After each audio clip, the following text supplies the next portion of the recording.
Olá, pessoal! Sejam muito bem-vindos ao meu canal. Meu nome é Kátia Rodrigues Carneiro. Eu sou casada com o senhor Marcos Carneiro. Tenho 2 lindos filhos, o Tiago Rodrigues, com 35 anos, e o Gabriel Rodrigues, com 28 anos.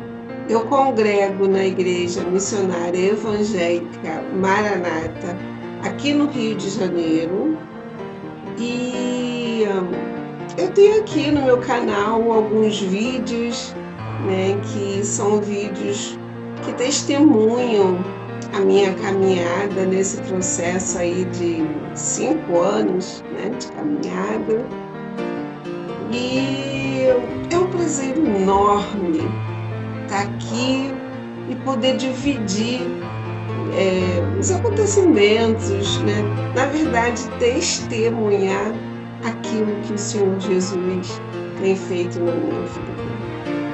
A Ele, somente a Ele, toda a honra.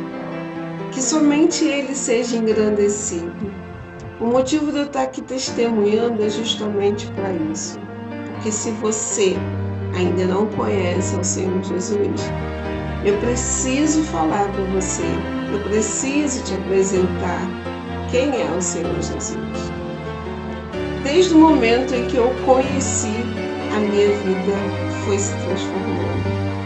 Ele foi limpando tudo que tinha que limpar, Ele foi moldando a minha vida, construindo uma nova história.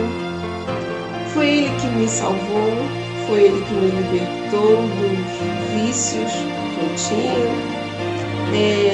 A velha criatura foi ficando para trás e eu tenho me tornado uma nova criatura num processo de conversão, que é um processo diário, constante, porque nós precisamos abrir mão e renunciar ao mundo e renunciar àquilo que o mundo nos dá constantemente e diariamente.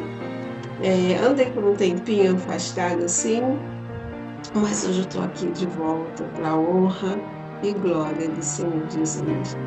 E poder dizer para você quão grandioso Ele é, o quão lindo Ele é. Eu sou apaixonada por esse Jesus e eu vou te apresentar Ele. Se você ainda não conhece, se você conhece, faz assim, sabe? Coloca uma mensagem na internet, uns versículos bíblicos, testemunha aquilo que o Senhor tem feito na sua vida, porque testemunho, ele arrasta multidões. Então o Senhor Jesus, ele precisa ser visto. As pessoas precisam ver e conhecer quem é Jesus, não pelo que Ele dá, não pelo que Ele faz, mas pelo que Ele é. Porque se Ele mudou a minha história, Ele também pode mudar a sua história. Se Ele mudou a minha vida e vem mudando a minha vida, Ele também pode mudar a sua vida. Eu não sei qual momento da sua vida que você está passando agora, mas quem sabe algum dos fatos que eu vou contar para você, você possa, de alguma forma, pensar e repensar na sua história e ter a curiosidade, ao menos, de conhecê-lo. Eu tenho certeza que você não vai se arrepender. Eu tenho certeza de que você vai ficar apaixonado, assim como eu sou apaixonada pelo meu Senhor. E hoje eu quero aqui falar para você sobre fé. Mas antes da gente começar esse assunto, eu vou pedir aí para você dar um like. Se você gostar desse testemunho, eu peço para que você compartilhe, porque conforme eu disse, o testemunho ele arrasta multidões. Não para que eu apareça, mas para que o Senhor Jesus apareça. Então dá um like, compartilhe, e vamos levar a mensagem do Senhor Jesus, porque foi isso que Ele pediu para que nós fizéssemos, levar a mensagem da cruz. E eu venho falar hoje sobre fé. Às vezes você pode até pensar que não tem fé. Eu também achava que não, até eu conhecer Jesus. E fé foi um dos fatos que eu descobri que eu tinha no começo da minha conversão. Quando eu me converti, eu não entendia muito bem. Aliás, eu continuo sem entender muita coisa, né? E como eu disse, é um processo, é um processo contínuo e é para o resto da vida. Mas eu descobri que o meu versículo, né, da minha conversão está em Hebreus 11:1, que diz: ora, a fé é o firme fundamento das coisas que se esperam e a prova das coisas que não se veem. E com o tempo eu comecei a entender e eu fui descobrindo e também ouvi uma vez também, e eu achei muito legal isso. Eu trago isso para a minha vida para ficar um pouco mais fácil, sabe, para as pessoas. O que é a fé? A fé, eu vou dar um exemplo assim rápido, né? O que diz esse versículo de Hebreus 11:1? Eu comparo a fé como uma mulher grávida. Porque a mulher grávida, a gente sabe que ela está naquele processo onde ela está gerando um ser. Só que a gente não consegue ver, mas a gente sabe que ali vai nascer uma criança. É uma espera, às vezes por um tempo curto, de antes de 9 meses, mas é uma espera. Nós temos que viver nessa espera. E a gente sabe que dentro desse período, dessa espera, vai acontecer algo. Uma vida vai ser gerada. E você não sabe quem é aquela vida, mas você já sabe que ela existe. Assim é a fé. E a fé, você vai, no decorrer da caminhada, você vai ativando ela. O Senhor Jesus, Ele vai nos moldando, Ele vai forjando o nosso caráter e vai fazendo com que a nossa fé aumente. Sabe, e eu aprendi que sem fé é impossível agradar a Deus. E falando da mulher grávida, no exemplo de fé, né? Eu venho falar desse testemunho sobre filhos. Aí você pode estar perguntando, mas você não falou que você ia falar de fé? Como é que você vai falar de filho? Eu venho falar de filho. Porque quando a gente está no processo da nossa caminhada, quando a gente conhece ao Senhor Jesus, aquilo que você tem de bom, você quer oferecer, você faz propaganda do que você gostou e do que você conheceu para quem você ama, não é verdade? E eu, muitas vezes, eu falava naquela empolgação e falo ainda do Senhor Jesus para a família, mas eles não queriam muito ouvir. A verdade é essa. E no começo da minha conversão, que foi em 2017, eu estava no auge ali da empolgação, né? E eu sempre falava disso, eu comecei a descobrir que a fé era tudo que envolvia os atos que aconteciam ao meu redor.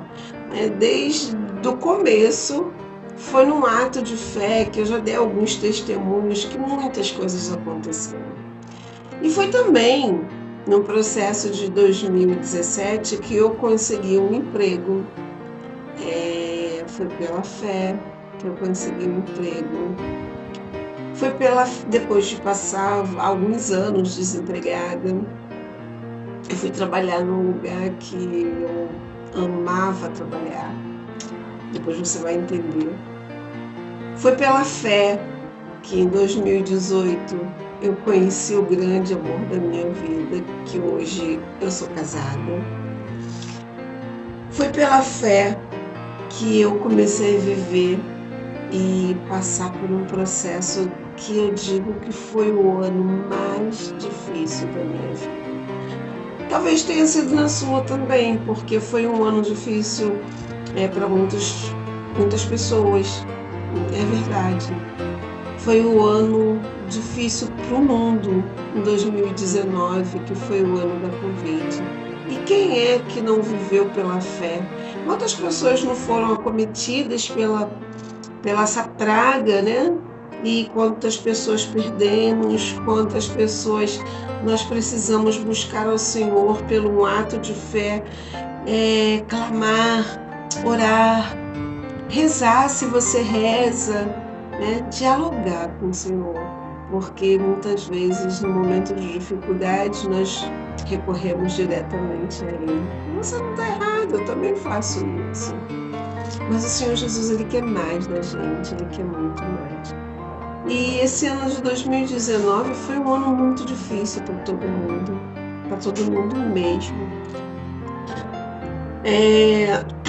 A começar no mês de fevereiro.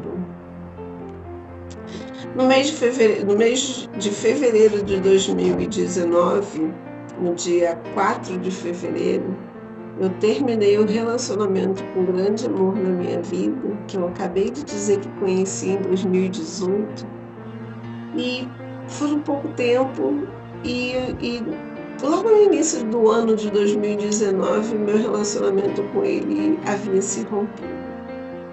Isso no dia 4 de fevereiro. Pois bem, no dia 10 de fevereiro, eu tenho uma irmã mais nova e essa irmã, algum tempo anteriormente, ela sofreu um baque muito grande e nesse dia 10 foi a primeira vez que eu vi a minha irmã tendo uma crise esquizofrênica. Gente,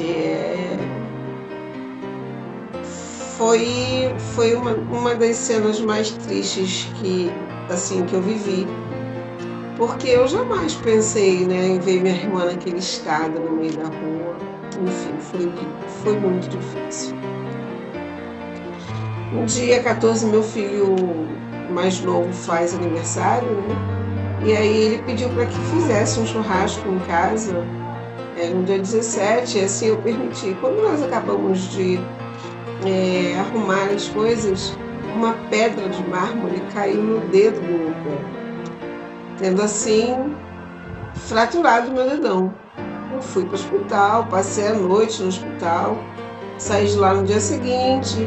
Eu cheguei no hospital público até ser atendida, era o único médico ortopedista que tinha, e fiquei lá esperando até ser atendida. Cheguei lá, o médico me deu 14 dias para ficar em casa e eu não entendi por que 14 dias para ficar em casa se ele nem me mobilizou nem nada, não estava com o dedo mobilizado, nada. Achei estranho, mas falei, poxa, legal, vou ficar 14 dias em casa. Fui para casa. Isso já era domingo pela manhã. Passei o tempo todo em casa. Quando foi pela segunda-feira de manhã, eu recebo um telefonema no horário onde que eu costumava sair para trabalhar.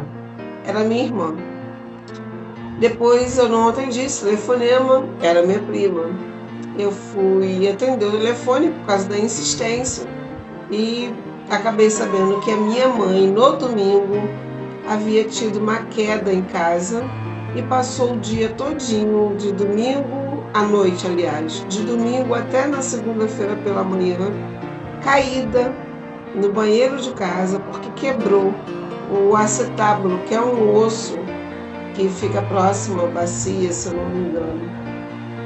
E teve que ser transportada para um hospital onde teria que operar. E diante daquela cena que minha irmã viu, minha irmã ficou pior do que já estava. Cada vez o quadro da minha irmã ia se agravando, E a minha mãe teve que ficar hospitalizada, internada para poder operar. No dia da operação, no dia marcado, a operação foi interrompida porque o médico entendeu que não era válido operar minha mãe devido às condições físicas da minha mãe. ela já estava bem debilitada, estava emagrecendo, e por causa da idade da minha mãe, pela cirurgia em si só ser uma cirurgia de risco. E na hora que minha mãe estava dentro do centro cirúrgico, foi interrompida a cirurgia. E o médico simplesmente falou: toma e leva para casa, assim. E eu fiquei ali sem saber o que fazer. Então eu entrei em contato com um irmão meu, que ele entrou em contato com um sobrinho que é um ortopedista, e que somente Deus, só Deus. Ele trabalha num dos hospitais de referências do Brasil, que é no INTO, e ele conseguiu uma vaga para minha mãe ser transportada para o INTO. Dentro de 3 dias, coisas que o impossível aconteceu. Minha mãe, dentro de 3 dias, estava no INTO. E ali ela foi ficando, foi passando os dias. Quando chegou no dia 23 de fevereiro, era o dia do aniversário da minha irmã, e minha irmã queria ir no hospital visitar minha mãe, só que minha irmã estava cada vez pior. Minha irmã tentava suicídios, a minha irmã fazia um monte de coisas, né? Que quem tem essa pessoa que está no início da doença e que não sabe muito bem como adequar ainda os remédios, passa por um processo muito difícil. E minha irmã estava nesse processo. E minha mãe, muito preocupada com a minha irmã, completamente assim desnorteada, né, por estar longe da minha mãe, da minha irmã no caso. Minha mãe estava completamente sem saber o que fazer, não podia fazer, né? E minha irmã sempre foi o xodozinho da minha mãe. Aliás, a minha mãe tinha uma obsessão pela minha irmã. E eu não deixei minha irmã ir lá visitar minha mãe devido ao quadro da minha mãe, né, para não agravar o quadro clínico dela. E também por causa da minha irmã, porque ela não estava em sã consciência. E minha mãe ia sofrer muito por ver minha irmã naquele estado. Minha mãe não deixava de jeito nenhum internar a minha irmã, enfim. Foi um processo muito difícil, inclusive eu acho que para minha mãe era muito doloroso tudo isso, além de ser para nós também. E por causa desse impedimento, a minha irmã tomou todos os remédios que ela viu pela frente e foi parar na unidade de pronto atendimento, na UPA. E assim uma pastora da igreja dela ligou para mim e me deu a notícia de que minha irmã estava sendo ressuscitada na sala vermelha da UPA. Imagina como é que eu não fiquei. Fui para o hospital às pressas e o telefone da minha irmã não parava de tocar, porque era minha mãe querendo falar com minha irmã por causa do aniversário. E eu sem saber o que falar para minha mãe estando no hospital internada. E aí eu tive que inventar uma desculpa e disse que minha irmã não poderia atender o telefone porque ela estava agitada, e eu ouvir a voz da minha mãe que isso poderia acarretar ainda mais, prejudicar, porque minha irmã estava querendo ir lá e essas coisas todas. Minha mãe acabou se convencendo daquilo e engoliu a história, né? Até que depois eu tive que contar a verdade para ela. Só que naquele momento foi um dos momentos mais difíceis que eu passei. Porque ali eu pensei assim, caramba, a impressão que eu tinha era que o Senhor tinha abandonado o barco, sabe? Era que eu tô sozinha, minha mãe está internada no hospital, a minha irmã está entre a vida e a morte no outro, e eu tô aqui diante de 2 situações sem saber o que fazer. Cadê o Senhor? Cadê o Senhor? Sabe, em meio àquilo tudo, o Senhor foi ministrando no meu coração e me mostrando que eu não estava sozinha. E aí eu me deparei com uma cena que eram meus filhos o tempo todo orando, sabe? Clamando pela cura da minha irmã. Os meus filhos tristes, né?